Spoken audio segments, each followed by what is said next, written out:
Hello મારા નાના નાના ભૂલકાઓ, કેમ છો? મજામાં? કેવી રહી તમારી દિવાળી? ફટાકડા ફોડ્યા? મીઠાઈ ખાધી? નવા કપડાં પહેર્યા? ઓકે, સરસ. પરંતુ શું એની સાથે સાથે આપણે ભણવું પણ છે ને, હે ને? તો ચલો આપણે ભણવાની શરૂઆત કરીએ. આપણે ગયા સેશનમાં શું જોયેલું? 8મા નંબરની કવિતા જોયેલી ને, ઊંટ કહે આ સમામાં. એ જોયેલી ને? એનું એક્સપ્લેનેશન પતી ગયું છે. હવે આપણે તેની એક્સરસાઇઝ જોઈશું. ઓકે, ચાલો.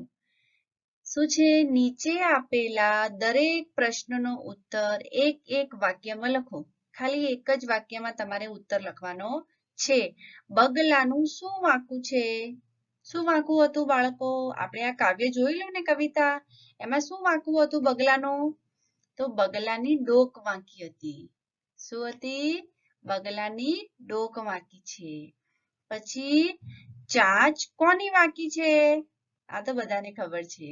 કોની? પોપટની ચાંચ વાંકી છે. હાથીનું શું વાંકું છે? તો સૂંઢ. હાથીની સૂંઢ વાંકી છે. પૂંછડી કોની વાંકી છે? બતાવો બતાવો, કોની વાંકી છે પૂંછડી?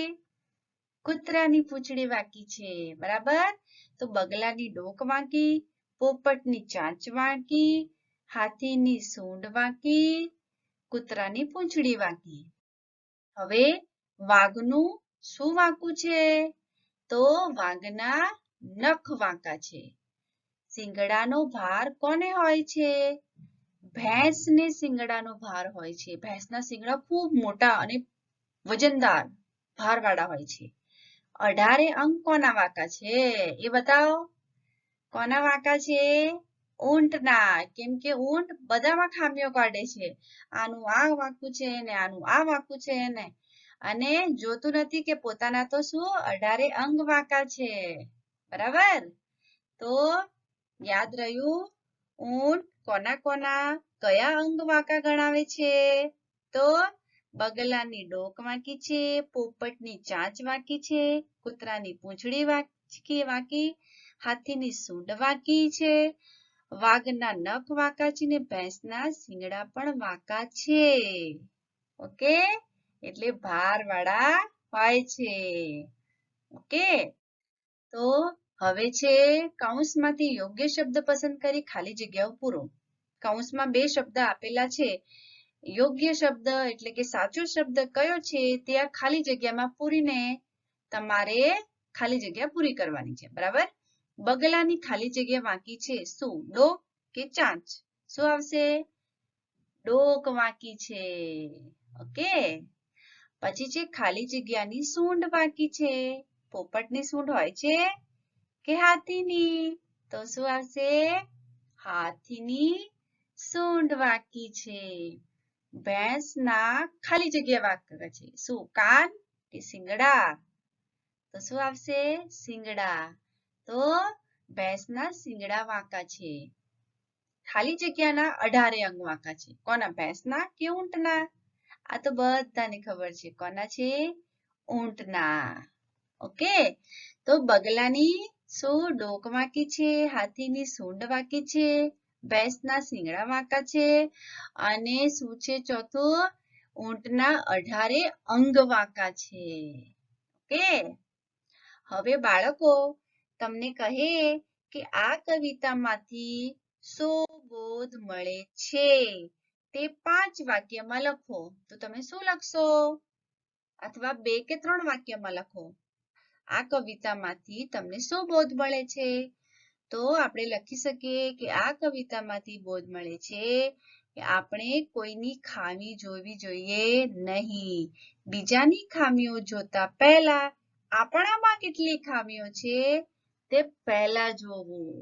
ઓકે, સરસ. હવે છે વ્યાકરણ લેખન. એમાં છે સાચી જોડણી શોધો. ત્રણે જાતના ઊંટ લખેલા છે. હવે કયો સાચું છે એની ઉપર તમારે સર્કલ કરવાનું છે, વર્તુળ. ઓકે, આ ઊંટ સાચું છે. પછી ભેંસ કઈ સાચી છે? તો આ. પૂંછડી કઈ છે? તો આ સાચી છે. અને શિંગડા તો આ. ઓકે, યાદ રાખવાની હો જોડણી. હવે નીચે આપેલા અંગ્રેજી શબ્દોના ગુજરાતી ભાષામાં અર્થ લખો.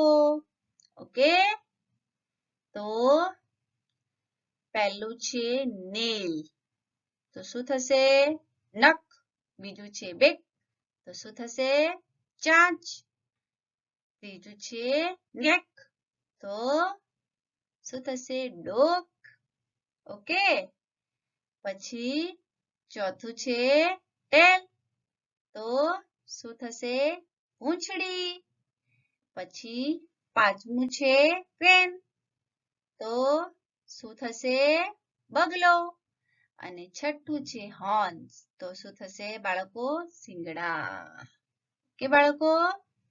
અને હવે છે નીચેના શબ્દોનો ઉપયોગ કરી વાક્ય બનાવો. શબ્દો આપેલા હશે તેના તમારે સેન્ટેન્સ બનાવવાના છે, એટલે કે વાક્યો બનાવવાના છે. જોઈએ પહેલું ડોક. ડોકનું શું વાક્ય બનશે? જીરાફની ડોક લાંબી હોય છે. આ તો મેં બનાવ્યા છે વાક્યો. તમે તમારી રીતે કંઈ પણ વાક્ય બનાવી શકો છો, એમાં ડોક આવવી જોઈએ. બરાબર? ડોક શબ્દ આવવો જોઈએ. બીજું સૂંઢ. હાથીની સૂંઢ વાંકી છે એમ પણ તમે કહી શકો છો, પણ મેં બનાવ્યું છે હાથી સૂંઢ વડે પાણી પીવે છે. બરાબર? સૂંઢ શબ્દ આવવો જોઈએ બસ. પૂંછડી, તો કૂતરું પૂંછડી પટપટાવે છે. તમે કંઈ પણ કૂતરાની પૂંછડી વાંકી હોય છે કે કૂતરું પૂંછડી હલાવે છે, કંઈ પણ તમે બનાવી શકો છો. ઊંટ. ઊંટ રણનું જહાજ કહેવાય છે. બરાબર? પછી છે વાઘ. વાઘના નખ વાંકા હોય છે.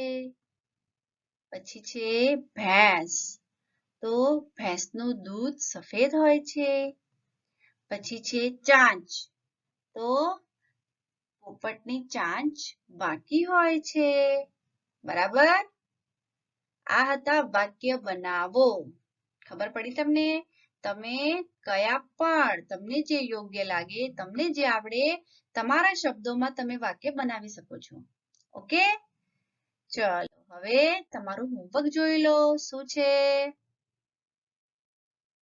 પેજ નંબર 45, 46 and 47, 45, 46 અને 47 તમારે લખવાના છે. ઓકે, તમને ખબર છે ને તમારી નોટબુક નથી, તમારી ટેક્સ્ટબુક જ છે. એ જ તમારી નોટબુક, એ જ તમારી ટેક્સ્ટબુક. બરાબર? તો એમાં જ તમારે 45 પેજ નંબર, 46 અને 47, 45, 46 અને 47 પેજ નંબર તમારે લખવાના છે ને સાથે સાથે વાંચવાના છે. ઓકે, તો હવે આપણે મળીશું નેક્સ્ટ વિડીયોમાં. ત્યાર સુધી અભ્યાસ કરતા રહેવું. ઓકે, ચલો બાય. Thank you.